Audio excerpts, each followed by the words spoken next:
The destiny of this film is in your hands. You've made our previous films incredible successes.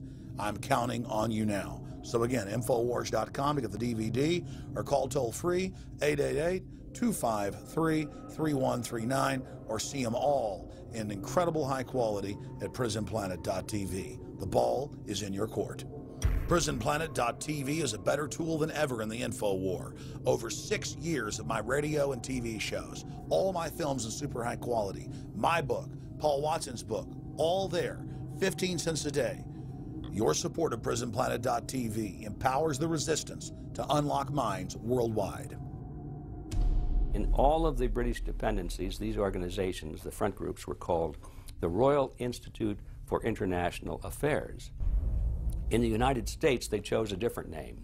They chose the Council on Foreign Relations, but it held exactly the same relationship to this inner society of Cecil Rhodes. Among the charter members were W. Averell Harriman of Union Banking, then President of the United States Woodrow Wilson's main advisor, Colonel Edward Mendell House, John D. Rockefeller, the founder of Standard Oil, banking mogul J.P. Morgan, and prominent bankster Paul Warburg. Well, the Council on Foreign Relations exists today. It's probably the most powerful single organization in America. Many observers, including myself, believe that it is the hidden government of the United States. These people are not elected to office, and most Americans don't even know who they are.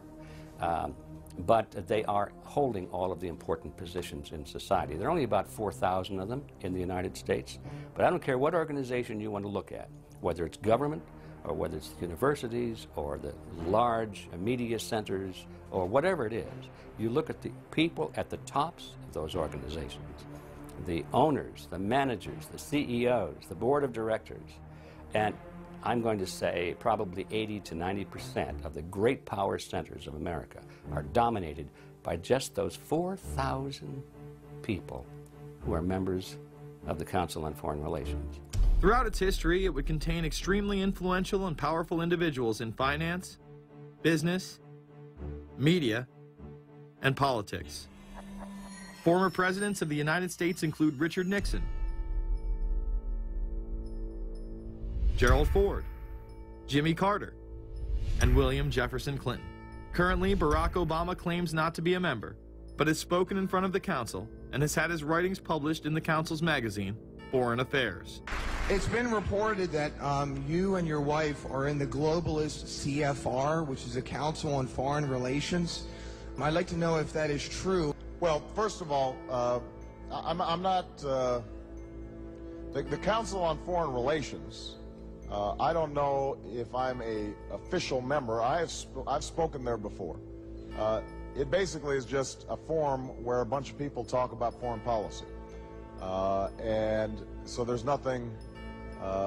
There's no official membership. I don't have a card or, you know, a special handshake or anything like that. Now, why is that important? It's important because the avowed purpose of the Council on Foreign Relations is to create a new world order, a global government based on the model of collectivism.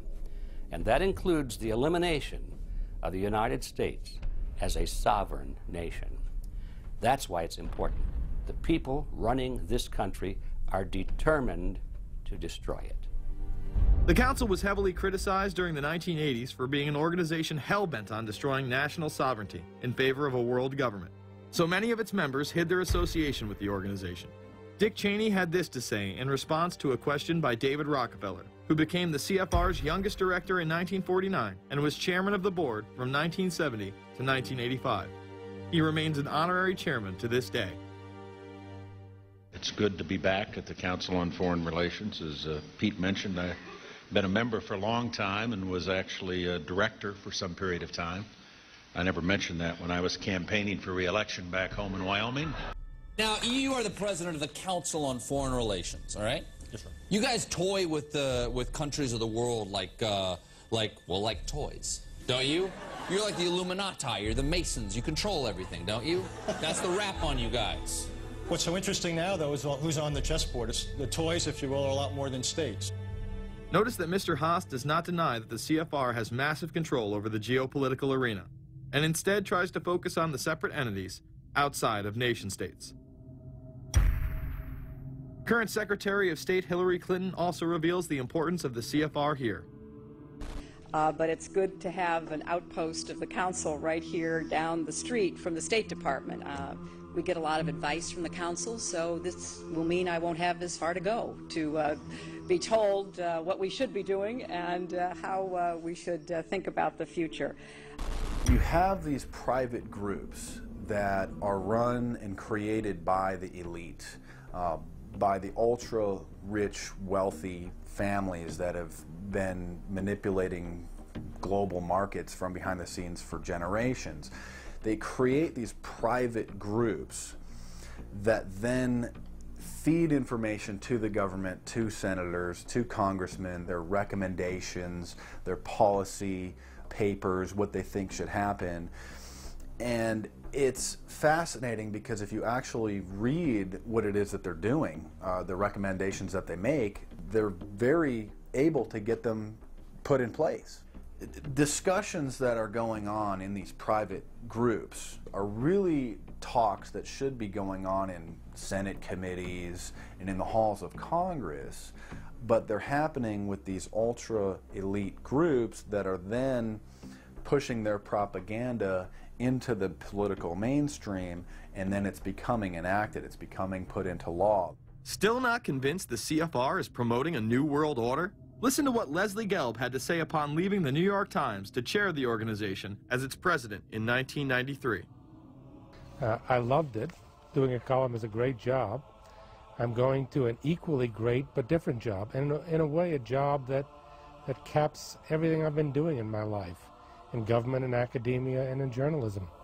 I think that's what the Council on Foreign Relations will allow me to do.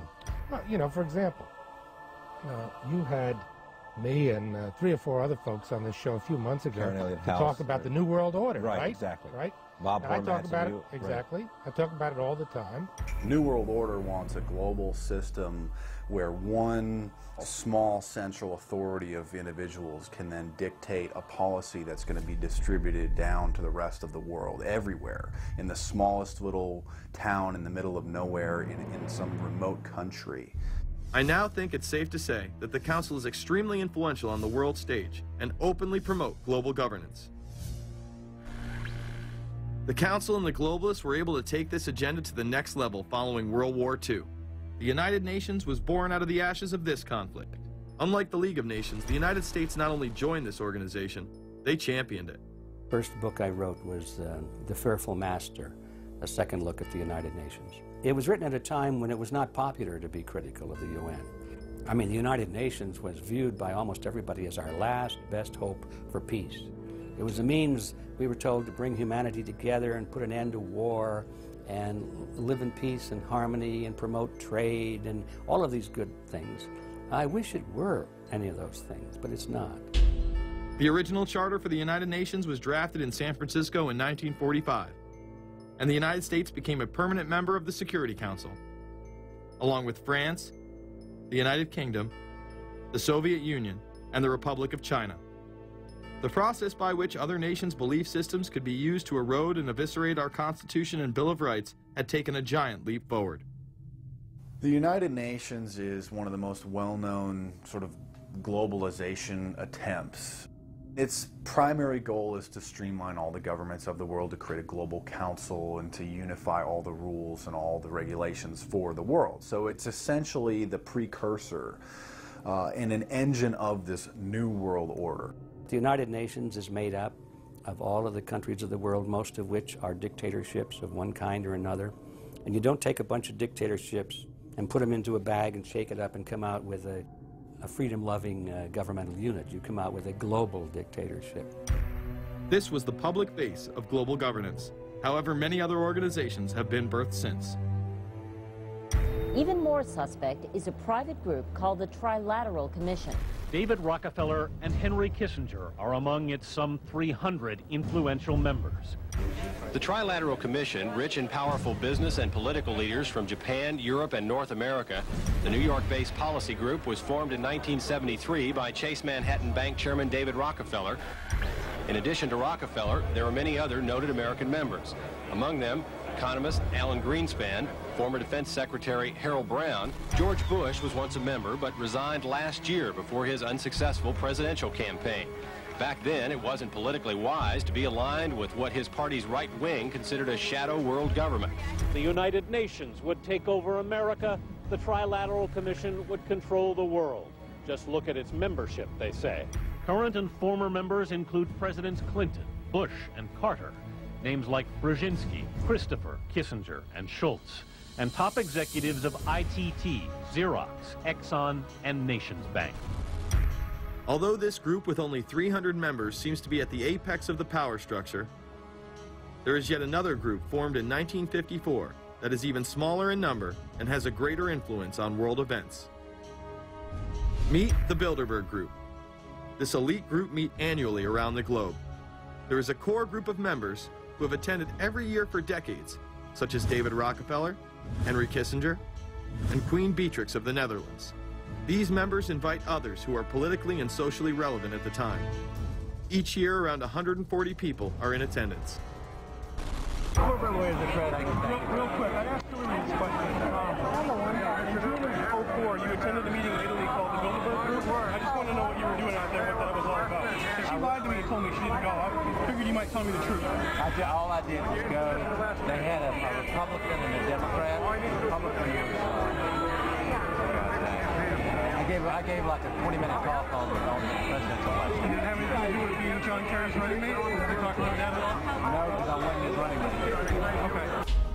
I happened to be in Europe then on my way to Russia. I was invited to go to Bilderberg by Vernon Jordan, a friend of mine, and a genuine hero of the civil rights movement. And to the best of my knowledge, NAFTA was not discussed by anybody in my presence. Documents released by the group in 2001 reveal that in September of 1955, the group met in Germany and covertly outlined the idea of a European Union.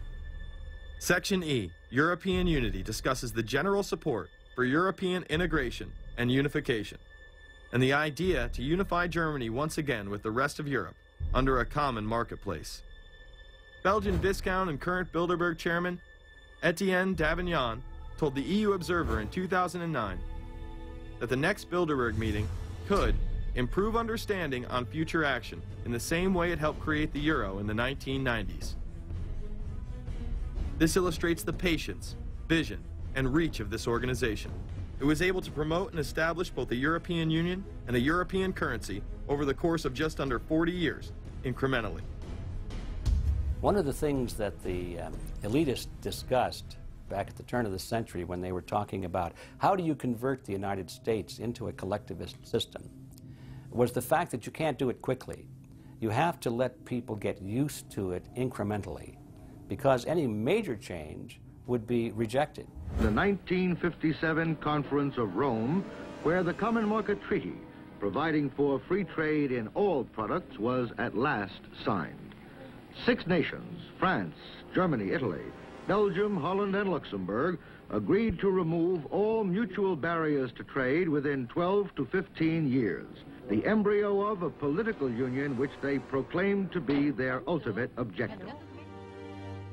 In that fashion, it's possible for people to get used to this process and even to think it's a good thing. People will accept the gradual growth of government, the gradual loss of their purchasing power. They'll accept almost anything if it's done gradually, and we have to be very alert to that. 2008 and 2009 attendees include World Bank President Robert Zoellick, Treasury Secretary Timothy Geithner, former head of British Secret Intelligence Richard Dearlove, Donald Graham, CEO of the Washington Post, CNN host and author of The Post-American World, Fareed Zakaria, and many other giants of business, politics, and media. You just came back from meeting with the Bilderberg Group. The Bilderberg Group are, you know, when people who are conspiracy theory people, they send me mail, it's usually about the Bilderberg Group. And I get these books on my front door, which I'm uncomfortable with, and it's all about the Bilderberg, like they're the modern day Illuminati. Are you a member of the Bilderberg Group? I don't think we're supposed to talk about this. Many have identified them as the kingmakers,